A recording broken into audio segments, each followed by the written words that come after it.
Chers abonnés de la chaîne Echo 237, bienvenue dans ce nouveau programme d'analyse de nos différents plateaux de débat du dimanche au Cameroun. Nous allons faire un arrêt ce matin sur les dénonciations qui sont souvent faites au Cameroun.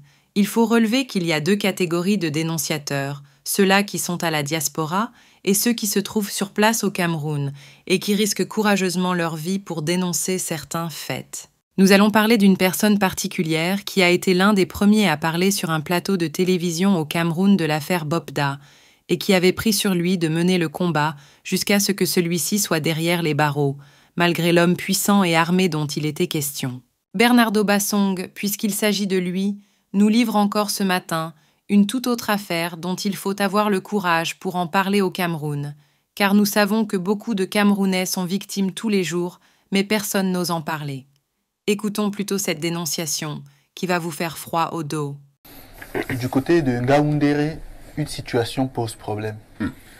Un étudiant, dont je vais taire le nom pour le moment, est inscrit en faculté de médecine dans la section des vétérinaires. Il doit en principe soutenir au cours du mois de février. Depuis le mois de novembre, ils ont terminé les stages pratiques.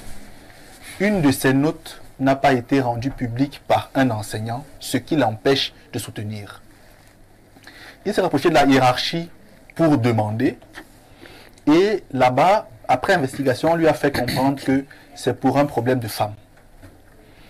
Donc, il a courtisé et il a eu une liaison avec une étudiante qui séduit particulièrement l'enseignant. L'enseignant est amoureux de l'étudiante et il empêche l'étudiant de soutenir. On lui a dit, va demander pardon à l'enseignant.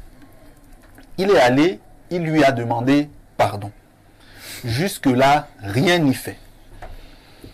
On lui demande de patienter. Il dit, ok, je patiente, mais tous mes camarades vont soutenir en février. Moi, je ne vais pas soutenir en février pour une affaire que je ne comprends pas. L'étudiante en question, je ne sais même pas de laquelle vous parlez. J'ai demandé peut-être pardon parce que je me disais que ça pouvait me libérer. Donc, il est particulièrement embêté par la situation. Il risque de ne pas soutenir. L'enseignant ne publie toujours pas sa note jusqu'à présent. Je dis bien, on est en Ngaoundéré. Et donc, il a souhaité ce matin que je dénonce cela pour dire que selon lui, c'est un abus manifeste. Attends un peu, c'est dans une institution privée ou bien c'est à l'université de Ngaoundéré? Faculté de médecine de Ngaoundéré. Incroyable. Je tombe nu. Hein. Alors, Samuel Bonjour, vous avez suivi cette dénonciation, une affaire de femme qui bloquerait un étudiant de la faculté de médecine de Ngaoundéré. Faculté de médecine vétérinaire de Ngaoundéré. Non, il faut particulièrement féliciter Bernardo pour la qualité de ces dénonciations qui permettent de mettre au bout du jour véritablement les problèmes fondamentaux de notre société. C'est ahurissant, c'est-à-dire c'est incompréhensible.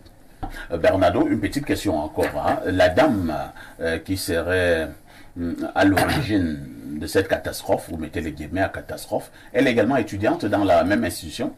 Le jeune homme, c'est pas lui qui m'a contacté. Oui. Ce sont ses camarades de promotion. Qui s'insurgent. Qui ont estimé que, puisqu'il n'arrive même pas à parler, dépité par la situation.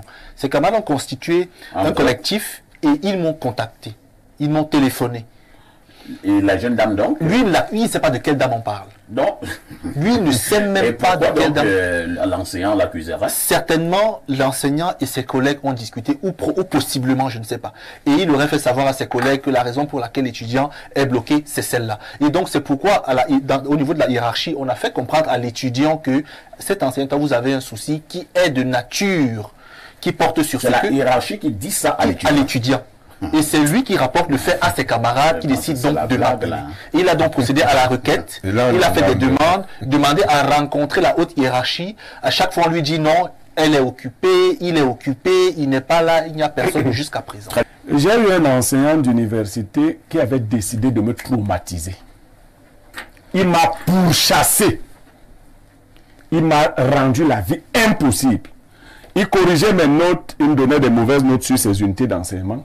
Il allait même prendre les unités d'enseignement d'autres enseignants. Il corrigeait, il me donnait des notes. Il est à la retraite aujourd'hui. Il a culminé. Quand je reviens à l'école doctorale, parce que je me dis que je peux maintenant revenir 10 ans, 13 ans après, je reviens, je trouve que le monsieur est chef de département de philosophie. Il est doyen de la faculté des arts, lettres et sciences humaines. Il est directeur de l'école doctorale, cumulativement. Tu reprends la cour d'escampette. J'essaie encore, mon nom disparaît. Bon. Tu t'étais marié avec son épouse? Je lui rends hommage. Il s'appelle professeur Lucien Aïssi. Non, les Aïssi ne sont pas comme ça. Il est méchant. Oh! Quand le type là t'attrape, il finit ta carrière. Méchant. Il souffre. Actuellement, il souffre. Vous savez, une année, il a pris l'une de mes copies, il m'a donné 4 sur 20. Or, l'enseignant qui devait corriger cette unité d'enseignement, sénateur aujourd'hui, s'appelle Omar Mazadou. Omar me rencontre, il me dit, le professeur Mazadou me rencontre, il me dit, mais tu as performé, hein, comme toujours d'ailleurs. Je lui dis, mais prof, tu t'amuses. J'ai eu 4. Il dit, comment? Je dis, j'ai eu 4. On entre dans les vérifications. On trouve que ce n'est pas Omar qui a corrigé ma copie. C'est Lucien Aïssi qui l'a corrigé. Je le dis pour que s'il est content, qu'il est fâché, il me porte plainte. Vous savez, le chef de département s'appelait Guillaume Bouélé. Guillaume Bouélé fait sortir ma copie et il demande au feu professeur Monondiana de la recorriger. J'ai 14. Incroyable. Et le professeur Monondiana est celui qui a formé Lucien Aïssi. Vous savez, l'un des cadeaux qu'il a donné au professeur Monondiana quand il est devenu chef de département? Non. Il lui a retiré tous les cours. Aïssi Lucien m'a pourri la vie. Il en a pourri à beaucoup d'autres. Au docteur Azap, à votre Christian, à d'autres. Au professeur Monyomo. Professeur Monyomo, mon camarade de classe, professeur de l'université actuellement, est le fils au collège de Lucien Aïssi. Mais Lucien Aïssi a dit que ce gars ne sera jamais enseignant à l'université de Yaoundé. Merci. Donc il y a des gens comme ça qu'il faut dénoncer.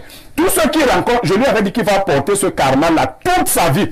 Puisque les soutenances sont proches, la démarche protocolaire ou procédurale peut être longue et malheureusement peut l'empêcher de soutenir à terme. Sinon, je lui aurais suggéré de solliciter l'université et de traduire l'université par le biais de son enseignant devant le juge. Parce que c'est manifestement un abus. Monsieur Yemek dit que l'enseignant est tout puissant à l'université, c'est vrai. Mais l'étudiant a l'obligation de recevoir une note lorsqu'il a été évalué. Sinon, qu'est-ce qu'il fait donc là-bas? Voilà. Donc, si l'enseignant ne lui attribue pas la note, alors qu'il y a des éléments qui prouvent que l'étudiant a été évalué, l'enseignant est manifestement coupable d'un abus et l'étudiant devrait pouvoir le poursuivre par l'université d'abord et l'université dans son ensemble par devant le juge compétent. Ça, c'est une chose. Maintenant, sur le plan social, M. Yemek l'a dit de manière privée concernant sa vie. Mais il faut bien noter qu'il y a des personnes qui sont malades dans l'âme. La méchanceté est une maladie de l'âme. On ne vous rend pas méchant. La preuve, vous parfait ici, les gens peuvent vous avoir abusé, vous continuez à aimer les gens, à leur faire du bien, bien qu'ayant été blessé. Une femme peut vous blesser, ça ne vous rend pas forcément méchant, vous aimez une autre femme après. Mais si vous devenez méchant, en fait, vous ne devenez pas, la blesse aussi. Vous révélez en vous quelque chose qui existait. Donc, cet enseignant est malade. Il est malade dans l'âme. Il est méchant. Il est jaloux. Donc, pour l'instant, l'étudiant doit saisir le ministère de l'enseignement supérieur dans l'urgence. Et ses camarades qui ont commencé à travailler le concert avec lui doivent le faire également avec lui pour qu'il s'en sorte. Pour l'enseignant, là, son cas sera réglé. Et qu'il sache que aujourd'hui, on a créé une caste d'intellectuels qui se croient puissante, cette caste-là. Les intellectuels, quand j'ai un problème avec eux, pour certains, pas pour tous. Pour eux, ils critiquent tout. Rien n'est jamais assez bien, à part ce qu'eux, ils font. Le monde est assez critique comme ça, ils n'enjolivent rien, ils n'embellissent rien. Et cet enseignant en fait partie. De ceux qui pensent qu'étant agrégé, on a tous les pouvoirs parce qu'on a quelques diplômes. En fait, c'est un petit type qui n'a rien, qui ne vaut rien, qui ne représente rien, qui n'a que ses diplômes, aucune consistance humaine. Et s'il fait du mal à cet enfant-là, il va le payer très cher. Et moi, j'ai dit à cet enfant que la malchance, c'est que je sais de quelle origine est cet enseignant-là. Heureusement qu'il n'est pas loin de chez moi. À partir de là, s'il continue ce qu'il fait là, on va agir sur lui et matériellement et avec violence. Il doit le savoir parce qu'il est méchant. Et les méchants doivent payer. On ne dit pas. Dans l'urgence. Permettez-moi. On ne dit pas avec les méchants. Effectivement. Donc, dans l'urgence. Oui. dès demain, tu dois nous donner le nom de cet enfant. Aujourd'hui, après l'émission, j'appelle et m'apprends son nom. Dès demain. Non, mais demain, c'est loin. Après l'émission, j'appelle. Parce que devant c'est ça. On envoie le nom de l'enseignant, je le donne ici. Effectivement. Et on suit la Et procédure. dès demain, on le publie ici et nous faisons une émission spéciale avec la permission de papa. Faculté ici. de médecine vétérinaire jusqu'à ce que la note de cet enfant sorte. Demain, pas après-demain. Chers abonnés de la chaîne de valeur Écho 237, je suppose que c'est avec émotion que vous avez suivi cette dénonciation de notre courageux ami Bernardo Bassong. Nous pensons que c'est de cette façon que les hommes de médias doivent se comporter, car ils ont la voix qui porte. Ils sont la voix des sans-voix, des sans. Dites-nous en commentaire ce qu'il faudrait faire face à ce genre de personne qui décidait de détruire la vie d'une autre personne juste parce qu'il a un petit pouvoir. Merci de continuer de nous faire confiance en continuant à vous abonner massivement et à partager nos publications de Écho 237, la chaîne de valeur.